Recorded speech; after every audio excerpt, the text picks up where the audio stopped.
Why, hello there YouTube, and welcome to a random review with me, Random Ross, and today I am reviewing the film Free From Hell.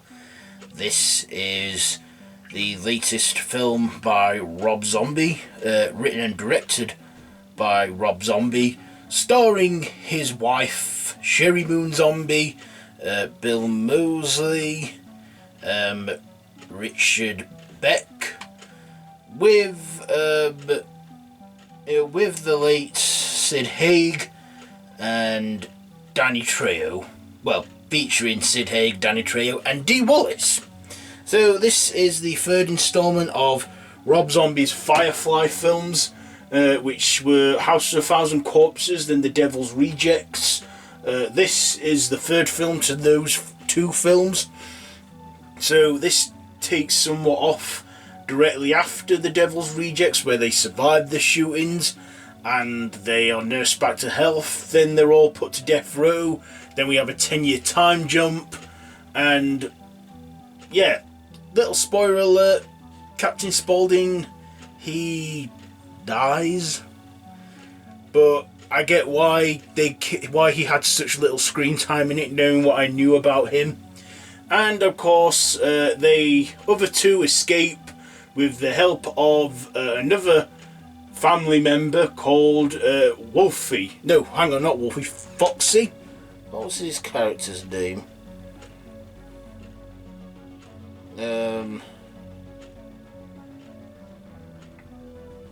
Winslow Foxworth, aka Foxy. And he was played by Richard Brake, who played Doomhead in Rob Zombie's last film, 31. So they brought him back into it, into Rob Zombie's films. So enough with the plot line, let's get on to my likes and dislikes about this one. First of all, my likes.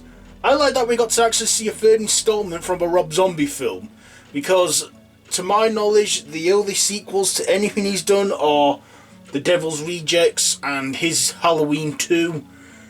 So yeah, now he's done a third installment to one of his film franchises. To my knowledge, he could have done more, I don't know.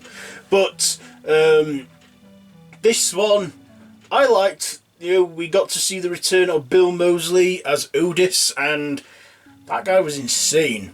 And then at the same time, a bit of a mardy arse. And Sheri Moon Zombie's character, Baby, she was just completely nuts. It's like she was a bit loopy in the first two, but in this, she really gets insane and it's crazy in the head. Like, really fucked up.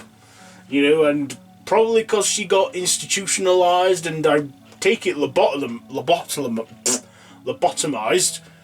Yeah, but her character was just the craziest one, and I have to say she stood out of the three. I liked Richard Brake's character when they brought him back. I mean, he wasn't in it before, but this is the second film he's done with Rob Zombie. I liked his character as Doomhead in 31, and I sort of liked his character in this one. I'd say his best portrayal was Doomhead. You know, I wonder if we'll ever see a sequel to that, 31. Anyhow, yeah, I liked our leads in this. I liked some of the cameos we got. We even got a small part from Dee Wallace.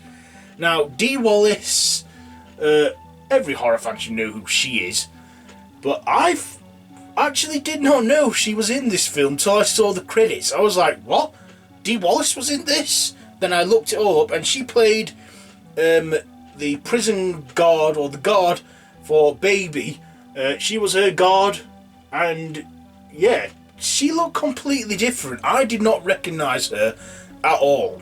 At all. If I didn't watch the credits or anything like that, I probably would have not known that Dee Wallace was in this. So yeah, she looked really different. I didn't recognise her at all, as I've just said already. But yeah, that was a bit of a surprise there. I also liked the story in this, the music, even one sequence where they're holding a house hostage. I won't give too much away, but there's some brutal gun shootings and kills in that, but some happy music playing, you know.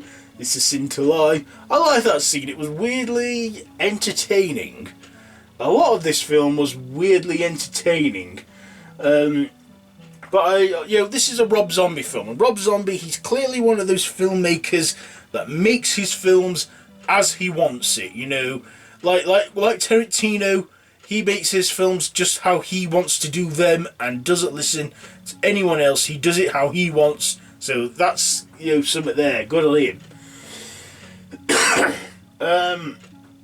I even like the final act in this as well, with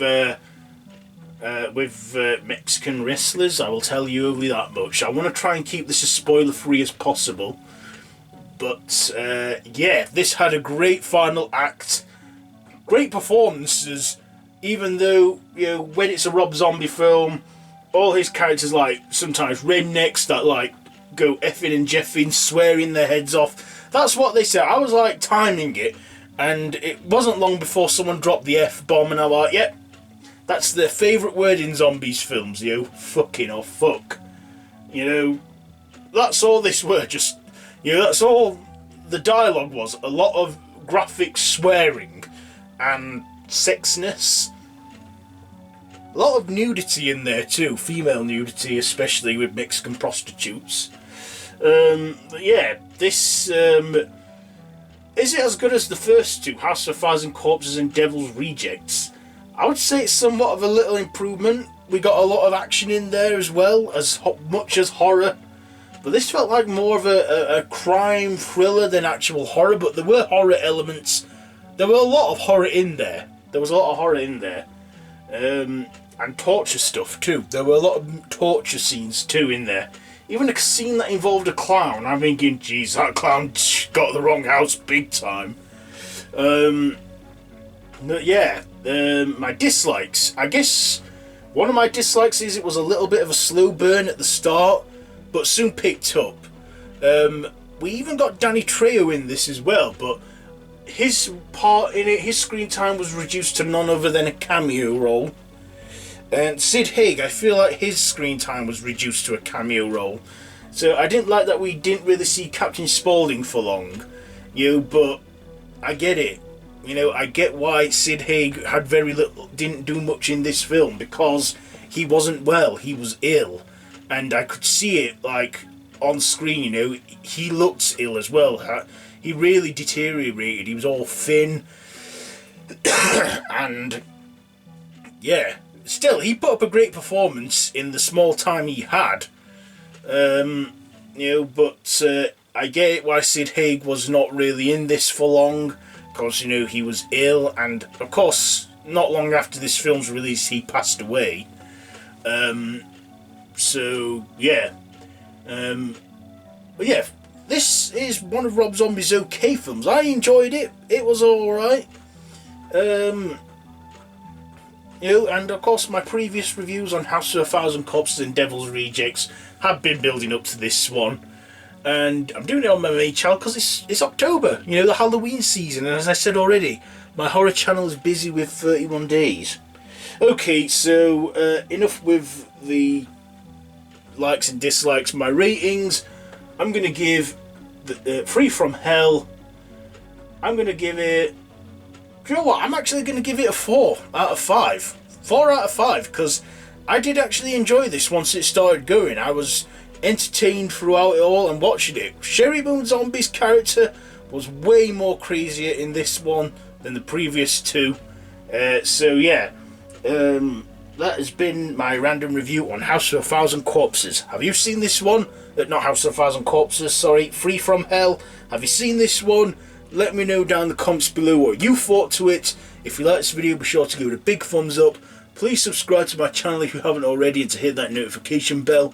All my social media links are down below in the description, with my horror channel and my Whovian channel. They're linked down below in the description or in the cards above here, so you can check them out. So yeah, that's it for this one. So yeah, until next time, I bid you all a goodbye, friends, goodbye.